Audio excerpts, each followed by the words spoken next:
بسم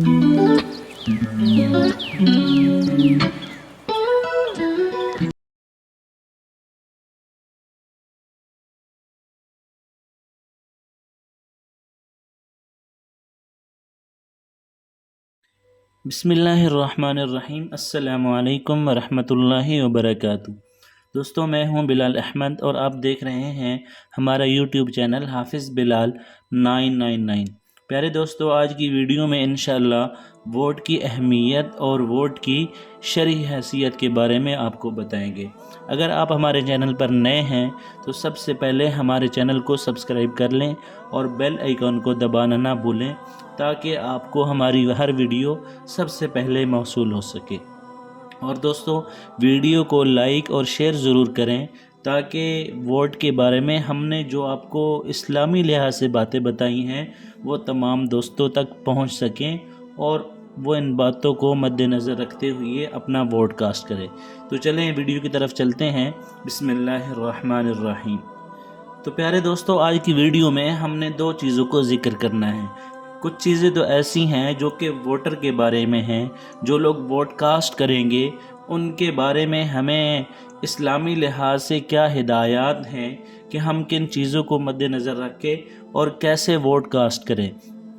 اور دوسرا ہمارا جو ٹاپک ہے وہ اس امیدوار کے بارے میں ہے جو ووٹ لے رہا ہے یا جو ووٹ لینے کے لیے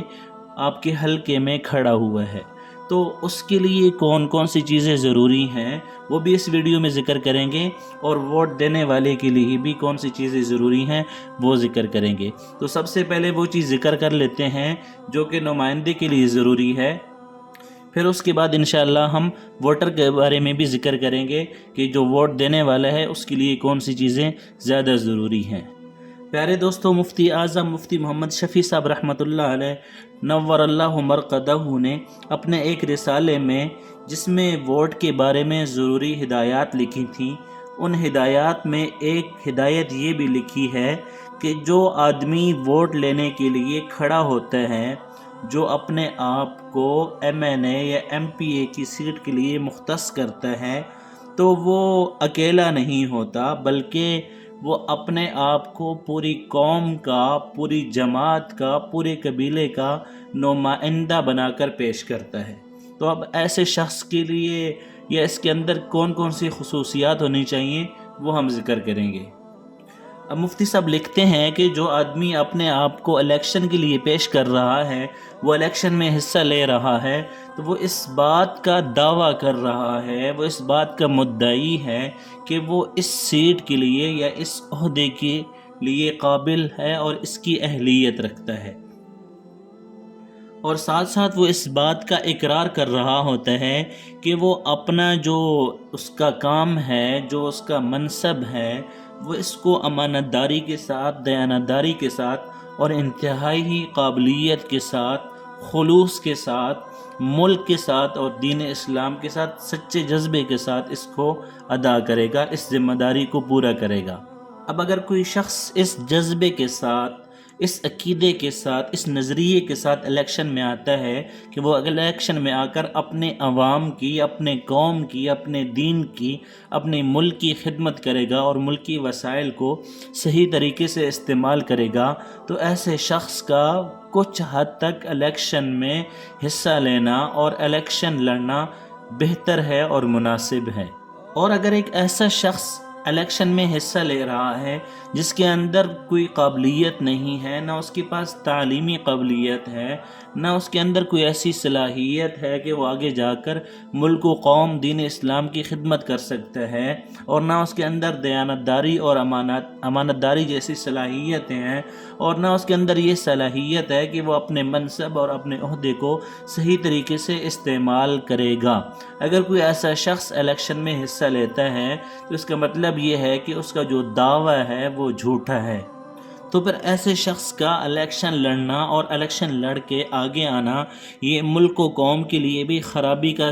ذریعہ ہے، کیونکہ وہ غدار ہے، خیانت کا ارتکاب کر رہا ہے تو ایسا آدمی سب سے پہلے تو خود جہنم کا مستحق ہے، کیونکہ اس کے اندر ایک قابلیت نہیں تھی، ایک اہلیت نہیں تھی، اس کے باوجود اس نے اپنے آپ کو اس کا اہل سمجھا اور اس نے الیکشن میں حصہ لیا اور وہ الیکشن جیت کر آگے آیا اور اس نے اپنے اختیارات کا غلط استعمال کیا، تو ایسا شخص پکا جہنمی ہے۔ تو یہ شرائط ہیں جو الیکشن میں حصہ لے رہا ہے، تو جو بھی آدمی جو امیدوار ہے اس کو ان باتوں کو مد نظر رکھ کے الیکشن میں حصہ لینا چاہیے، کیونکہ ساری زندگی اس نے دنیا میں نہیں رہنا، مرنا بھی ہے، اللہ رب العزت کو حساب بھی دینا ہے۔ تو اس لیے بھی جو بھی دوست احباب الیکشن میں حصہ لے رہے ہیں وہ اس بات کو ضرور مد نظر رکھیں کہ وہ اپنے اختیارات کا صحیح طریقے سے استعمال کریں گے، امانت داری اور دیانت داری کے ساتھ کام کریں گے، ملک و قوم دین کے ساتھ مخلص رہیں گے، اور واقعتاً ان کے اندر یہ صلاحیتیں ہیں۔ اگر کسی کے اندر یہ صلاحیت نہیں ہے تو وہ الیکشن لڑنے کا شرعی لحاظ سے اہل نہیں ہے، اس کے باوجود بھی اگر وہ الیکشن میں حصہ لیتا ہے تو وہ غدار ہے، وہ امانت دار نہیں ہے، اور اس جرم کی سزا اس کو دنیا میں بھی ملے گی اور آخرت میں تو ہمیشہ ہمیشہ کے لیے ضرور سزا ملنی ہے۔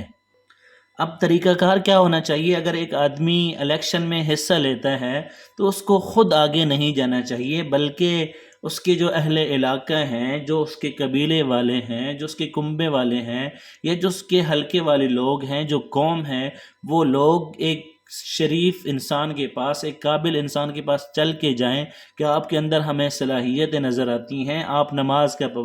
پابند ہیں، روزہ رکھنے والے ہیں، دین اسلام کی خصوصیات آپ کے اندر ہیں اور قابلیت بھی ہے، اس لیے ہم آپ کے آگے درخواست کرتے ہیں کہ آپ الیکشن میں حصہ لیں اور آپ ملک و قوم کی جو قیادت کریں، اور ہم آپ کو اپنا ووٹ، اپنا قیمتی ووٹ دیں گے۔ تو کسی آدمی کو خود سے آگے نہیں آنا چاہیے۔ اگر کوئی آدمی الیکشن لڑنے کا اہل ہے تو اس کے جو حلقہ احباب ہیں، اس کی جو عوام ہے، وہ جا کر اس سے درخواست کرے، اور اس طرح کوئی آدمی اگر الیکشن میں آتا ہے تو یہ بہترین طریقہ ہے۔ اور ساتھ ساتھ یہ بات بھی مد نظر رکھیں، جو آدمی الیکشن میں حصہ لیتا ہے تو جب تک وہ قوم کا نمائندہ نہیں ہوتا، وہ صرف اور صرف اپنے گھر والوں کا سربراہ ہوتا ہے اور انہی کی ذمہ داری اس کے سر کے اوپر ہوتی ہے۔ لیکن الیکشن میں حصہ لینے کے بعد، الیکشن جیت کر آگے جانے کے بعد، اس کے اوپر صرف اپنے گھر والوں کی ذمہ داری نہیں ہوتی، بلکہ پوری قوم کی ذمہ داری اس شخص کی ذمہ ہوتی ہے، کیونکہ اب وہ صرف اپنے گھر والوں کا سربراہ نہیں رہا، لوگوں نے اس کو اپنا سربراہ بنا کر آگے بھیجا ہے، تو اس لیے پوری قوم کی ذمہ داری بھی اسی کی ذمہ ہے اور اسی کے سر کے اوپر ہے۔ اب اگر بالفرض کوئی پاکستان کے وزیر اعظم بنتا ہے تو پورے پاکستان کی جو عوام ہے، اس کے جتنے بھی حقوق ہیں وہ سارے کے سارے اس کے ذمہ ہیں۔ اگر کوئی شخص اس عوام کے حقوق کی ذمہ داری پوری طریقے سے ادا نہیں کر رہا تو اس کا جو وبال ہے یا اس کا جو گناہ ہے وہ اسی وزیر اعظم کے ذمہ ہے، کیونکہ اس نے اپنے آپ کو اس بات کا اہل سمجھا ہے اور وہ اس کرسی پر بیٹھا ہے۔ تو اگر وہ عوام کے حقوق پورے نہیں کر رہا تو اس کی جو سزا ہے وہ ہر آدمی کے حق کے اوپر ڈاکہ ڈالے جانے کی وجہ سے اس وزیر اعظم کو ملے گی۔ تو اس لیے انتہائی سوچ سمجھ کر الیکشن میں حصہ لیں اور اپنے آپ کو اہل اور قابل سمجھنے کے بعد ہی الیکشن میں جائیں۔ اگر آپ کے اندر اہلیت نہیں ہے تو آپ الیکشن میں حصہ نہ لیں۔ پیارے دوستو، یہ تو وہ باتیں تھیں جو الیکشن لڑنے والا ہے یہ اس کو سوچنی چاہیے، ان باتوں کو سامنے رکھ کے الیکشن میں حصہ لینا چاہیے۔ اب ویڈیو کے اگلے حصے میں آپ کو وہ باتیں بتانی ہیں جو ووٹر کے لیے، جو ووٹ دینے والے کے لیے اہم ہیں، کہ جو ووٹ آدمی دے رہا ہے اس کو کون سی باتیں سامنے رکھ کر ووٹ دینا چاہیے۔ ہمارے جو معاشرے میں عموماً جو آج تک چلا آ رہا ہے وہ یہی ہوتا ہے کہ 5-10 ہزار کے لیے ووٹ دے دیا جاتا ہے، بجلی کے ایک کھمبے کے لیے ووٹ دے دیا جاتا ہے، ٹرانسفارمر لگوانے کے لیے ووٹ دے دیا جاتا ہے، چند گھروں میں گیس بجلی پہنچانے کے لیے، سڑک بنوانے کے لیے ووٹ دے دیا جاتا ہے۔ تو پیارے دوستو، یہی وجہ ہے، ہمارا یہی نظریہ تھا، اسی نظریے کی وجہ سے آج ہم اس حد تک پہنچ چکے ہیں اور ہمارا ملک بھی انتہائی نازک حالت میں پہنچ چکا ہے۔ تو کبھی بھی یہ چھوٹے چھوٹے مفادات کی وجہ سے اپنا ووٹ ضائع نہ کریں۔ یہ آپ کا ووٹ ایک امانت ہے اور یہ ایک اسلامی فریضہ ہے، اور آپ کے ذمہ ایک شرعی ذمہ داری بھی ہے، کیونکہ ووٹ ایک امانت ہے، اور امانت میں خیانت کرنے والا مسلمان جو ہے وہ مشکوک رہتا ہے۔ تو اس لیے کبھی بھی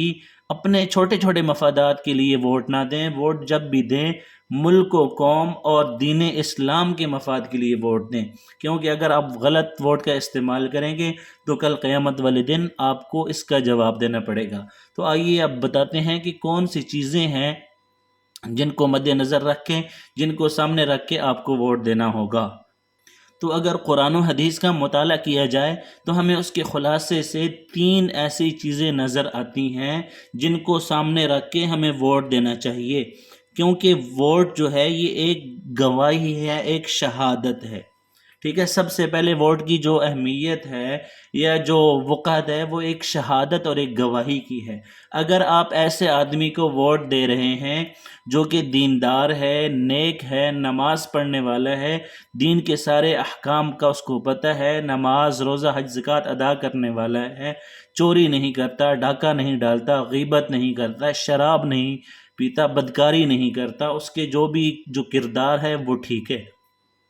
دینی لحاظ سے بھی اور اخلاقی اور دنیاوی لحاظ سے بھی، کرپشن بھی نہیں کرتا، تو ایسے شخص کو اگر آپ ووٹ دے رہے ہیں تو آپ نے اپنی شہادت کا ٹھیک استعمال کیا ہے اور آپ کو اس کے اوپر اجر دیا جائے گا۔ لیکن اگر آپ ایک ایسے شخص کو ووٹ دے رہے ہیں جو کہ کرپٹ ہے، جو کہ ڈاکے ڈالنے والا ہے، جو کہ برائیوں کا ارتکاب کرنے والا ہے، جو کرپشن کرنے والا ہے، جو عوام کے حقوق کو پامال کرنے والا ہے، جو ملک کے ساتھ غداری کرنے والا ہے، جو کہ امانت دار دیانت دار نہیں ہے، اس کے باوجود اگر آپ نے اس کو ووٹ دیا ہے تو آپ نے جھوٹی گواہی دی ہے، اور جھوٹی گواہی دینا کبیرہ گناہوں میں سے ایک گناہ ہے۔ تو جو آدمی جھوٹی گواہی دیتا ہے یا غلط شخص کو ووٹ دیتا ہے جس کا عقیدہ ٹھیک نہیں ہے، یا کسی غیر مسلم کو ووٹ دیتا ہے، یا جس کے نظریات ٹھیک نہیں ہیں، یا جس کا دین اسلام سے دور دور تعلق نہیں ہے، اگر آپ ایسے شخص کو ووٹ دیتے ہیں جس کا ملک کے ساتھ کوئی مفاد نہیں ہے، جس کا مقصد صرف اور صرف اپنا بینک بیلنس بڑھانا ہے، اپنے مفادات حاصل کرنا ہے، تو یہ سوچ لیں، یہ سمجھ لیں، آپ نے ایک جھوٹی گواہی دی ہے، آپ نے ایک جھوٹ بولا ہے۔ تو جو آدمی جھوٹی گواہی دیتا ہے وہ کبیرہ گناہوں میں سے ایک بڑے گناہ کا ارتکاب کرتا ہے، اور اس کا ایمان خطرے میں ہوتا ہے۔ تو اس لیے ووٹ ایک امانت ہے، ایک شہادت ہے، ایک گواہی ہے، تو اس لیے اس امانت، اس شہادت، اس گواہی کا ٹھیک سے استعمال کریں اور ایماندار، اچھے اور مخلص انسان کو ووٹ دیں۔ ووٹ کی جو دوسری حیثیت ہے وہ شفاعت کی ہے، سفارش کی ہے۔ اگر آپ کسی آدمی کو ووٹ دے رہے ہیں تو اس کا مطلب یہ ہے کہ آپ سفارش کر رہے ہیں، آپ شفاعت کر رہے ہیں کہ یہ بندہ اس عہدے کا اہل ہے، یہ بندہ اس بات کی اہلیت رکھتا ہے کہ یہ MNA یا MPA منتخب ہو کر ملک و قوم اور دین اسلام کی خدمت کرے گا۔ تو آپ سفارش کر رہے ہیں۔ اگر آپ نے یہ سفارش کسی ٹھیک آدمی کے حق میں کی ہے تو پھر تو ٹھیک ہے۔ اگر آپ نے ایک ایسے آدمی کے حق میں سفارش کی ہے جس کے اندر یہ اہلیت نہیں تھی، وہ جھوٹا ہے، دغے باز ہے اور فریبی ہے، دین اسلام کے ساتھ مخلص نہیں ہے، ملک کے ساتھ مخلص نہیں ہے، تو پھر آپ نے ایک غلط آدمی کی سفارش کی ہے۔ تو اللہ رب العزت فرماتے ہیں مَن یشفع شفاعة حسنة یکن لہ نصیب منہا، جو کسی نیکی کی سفارش کرتا ہے اس آدمی کو اس نیکی کا حصہ دیا جاتا ہے۔ اور آگے فرمایا جو شخص کسی برائی کی سفارش کرتا ہے تو پھر اس برائی میں اس کا حصہ بھی ہوتا ہے۔ تو ہمیں چاہیے کہ ہم ایک امانت دار، دیانت دار، نیک اور مخلص آدمی کے حق میں سفارش کریں تاکہ کل وہ ہماری نجات اور مغفرت کا ذریعہ بنے۔ کسی بدکار، خیانت دار اور جھوٹے اور بے ایمان آدمی کے حق میں کبھی سفارش نہ کریں، کیونکہ کل وہ آپ کی پکڑ کا سبب بنے گا۔ یہ ووٹ کی دو حیثیتیں ہو گئیں۔ ووٹ کی تیسری حیثیت وکالت کی حیثیت ہے۔ جیسے مثال کے طور پہ آپ اپنے حلقے میں کسی کو ووٹ دے رہے ہیں تو وہ آپ کا نمائندہ بن کر قومی اسمبلی یا صوبائی اسمبلی میں آ رہا ہے، تو مطلب یہ ہے کہ وہ وہاں پر آ کر آپ کے حقوق کی جنگ